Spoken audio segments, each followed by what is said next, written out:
Okay guys, so don't mind the acid. That's my own personal things. Anyways, just kidding. Anyways, so we have the Team Infinity 18 and parts to go with it. So we're gonna put this together. I do not, or well, sorry, do not. I forgot to record the part where we put the bearings in, but you guys have seen many videos of me installing bearings. These are not a sealed bearing, which most people think the front bearing actually seals. It doesn't. And this is how these things are. They are just a shielded bearing like what most RC engines used to come like. Speaking of which, the Thunder Tiger 21.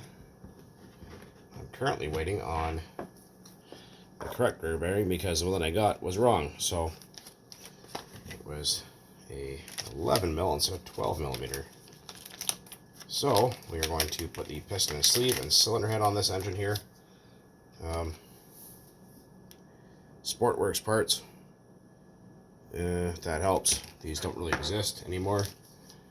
This doesn't have part number, but Sportwerks connecting rod and wrist pin here, in case you guys are wondering. Anyhow, let's get on with this this deal here. I need scissors. We're going to be using a little bit of synthetic 5W30 to put the engine together with. I'm currently missing the carburetor and backplate and starter shaft, whatnot. I did find those. They're going to take probably 3 to 5 months to come in, and I'm just not going to wait for that, so we're just going to put it together.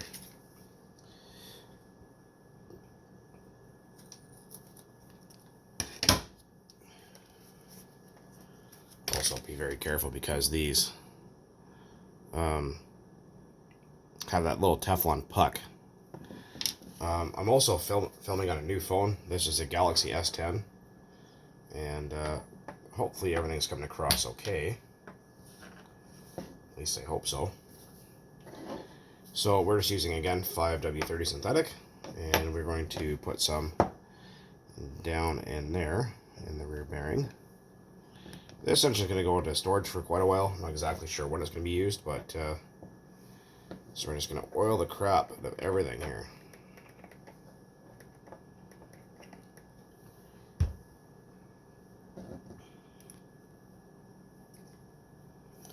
Hopefully, I'd like to hear some comments on the how the picture quality is, because it's a Galaxy S10, which I usually film with the S9. Alright, so, oh man, you should get a GoPro. Well, maybe soon. We'll see how it goes. So, cranking. Next, we have our piston and connecting rod and a sleeve. And these connecting rods do not. This is actually a steel connecting rod, believe it or not. Let's get a magnet here so I can prove that, because people obviously don't fucking believe half the time when I have to tell them, but yep, it's made of steel.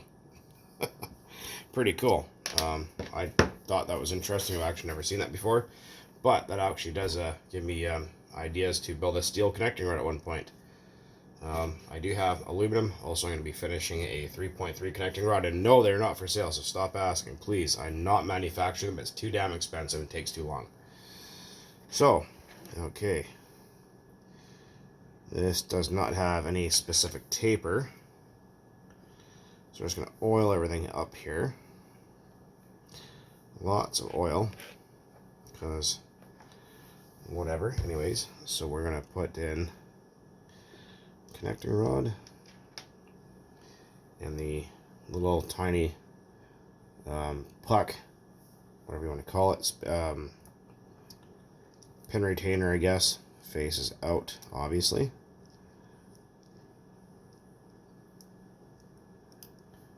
Like so. So we got our piston and rod assembly here ready to go.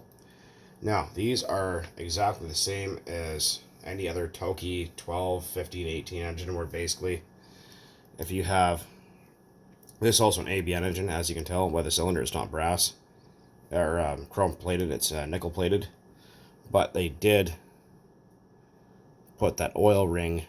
It's not actually a piston ring, but it's that oil groove in the piston. So that is actually a nice upgrade that they did there. So we're going to grab our pliers. And that will, like I said, a little hold oil. And we want to put our piston with that hole facing this way. Because if you can look through the exhaust port and you see that hole through the exhaust port, you put it together wrong. So we want it like that.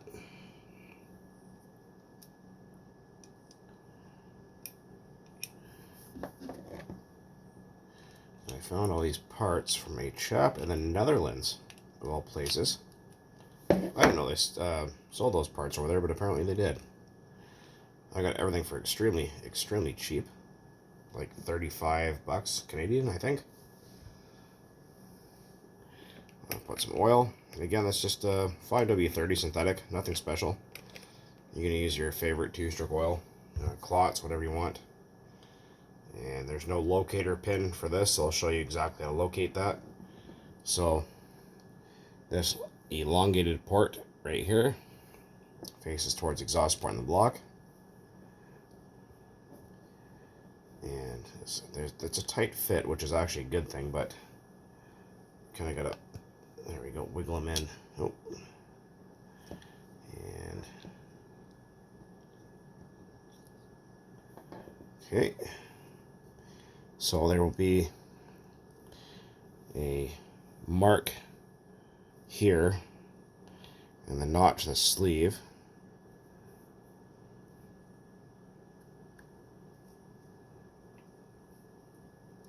As you can see, cat hair. And the sad thing is with these engines, they are a 3-port, but there's actually 2 working ports. You can actually fix that with a port modification. I'm not going to show you how to really do that because most people have gotten it wrong and gotten mad at me for showing them that. So we're just going to ignore that for now. Okay, we got our cylinder head. Make sure you have your head gasket. That's that brass or copper or aluminum disc here. And we're going to put that in. Okay. Now this doesn't really matter which way you put it on. Some heads actually are flow directional, meaning there'll be like a hole. You kind of see that right through the cylinder head there. So air is designed to pass through that, so you want that in the direction of which the vehicle travels. Because if you have it that way, it might not cool as well. So something to keep in mind. So this one, it doesn't really matter.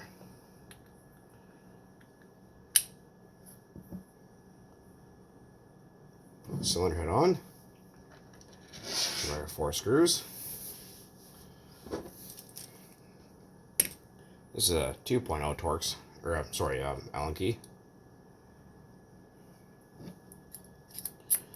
Like I said, we were just missing the back plate. The starter shaft, which is the same as a VX18. So those are not hard to get on eBay. They're pretty cheap.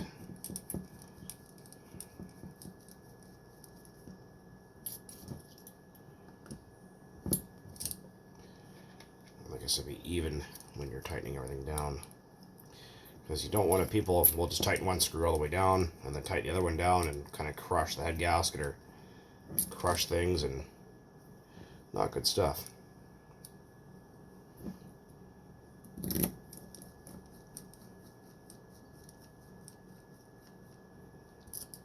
Tighten a little bit by little bit, kind of like just when you're doing the lug nuts on a car tire. Same idea. Click. Click. Louder click than one before. And louder click than that. Louder click and louder click. Alright. So these do take well, again, these are a Toki engine, so they do take a Toki 15 carburetor or 12 FE or 15 FE carburetor if you can find them. Now the problem with that is And let's see if I have a carburetor here that I can demonstrate with. So I'm going to use this OS carburetor here as an example. And these do not have a pinch bolt. Usually the pinch bolt will be here, slide through the, well, you guys get the idea, but there will be a pinch bolt here. You tighten it up, it locks the carburetor in place. These, you use a screw here and a screw here. Now, most carburetors doesn't have that. So I'm going to use a dead HPI block that I have. And we're going to mock up the carburetor like so. What we're going to do is mark and then mark and drill and then tap for screws so that we can use other carburetors like a SH carburetor, OS carb, because the carburetors for these engines are, well, they just don't exist. So but this is what's going to happen in this OS carb. And like I said, the VX18 backplate starter shaft and pull starter will work on this engine here, so you don't have to worry about that.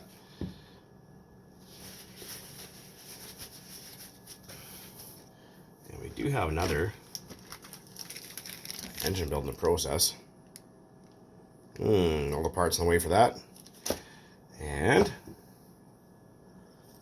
you guys will see rebuild on this guy here, the AE21. And there is another rebuild video on the way. It's going to take a few months maybe, but the OS21RG, you guys will see a rebuild on this too. I'm just sourcing on the parts. I found them all from Europe. Connecting rod, crankshaft, piston and cylinder, a lot of stuff. So I already got some stuff for that AE21 in here. But anyways, that's a later project. But I thought I'd just share that really quick about this Team Infinity 18, which is a made in Japan Toki engine. Thought maybe some of you guys might find that interesting. This midnight rebuild here before I gotta go to bed and get up at 5 o'clock in the morning. Anyways, guys, as always, thanks for watching, and keep on burning nitro out there, man. And like I said, if you guys look up 2021 BC floods, we're in a bad situation over here at the moment. I'm not directly in a flood danger, but shit's happening. Things are closed down, and hobby shops are closed down, and gas stations are $30 or 30 liters per fill up only, and yeah, it's terrible. Things are flying off the shelf. There's nothing left to eat. Anyways, guys, as always, thanks for coming in and watching my nonsense. Cheers. Later.